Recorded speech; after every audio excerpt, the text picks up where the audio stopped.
হে বন্ধুরা, সবাইকে গণেশ চতুর্থীর শুভেচ্ছা এবং অভিনন্দন জানালাম। ঠাকুরের সিংহাসনে যেই ফাঁকা অংশটা দেখছো, গণেশ দাদা ওখানেই ছিল।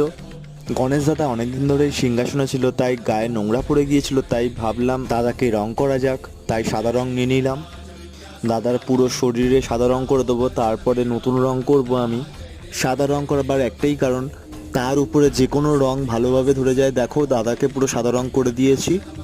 দেখো, আমি রং দিয়ে রং তৈরি করছি। প্রথমে সাদা রং নিয়ে নিলাম, তারপরে লাল রং, দুটো মিক্স করে দেখো পিঙ্ক কালার হয়ে গিয়েছে। গণেশ দাদার গায়ে ভাবলাম আমি পিঙ্ক রংটাই দেব। গণেশ দাদার সুঁড়েও আমি পিঙ্ক রংটা দিচ্ছি।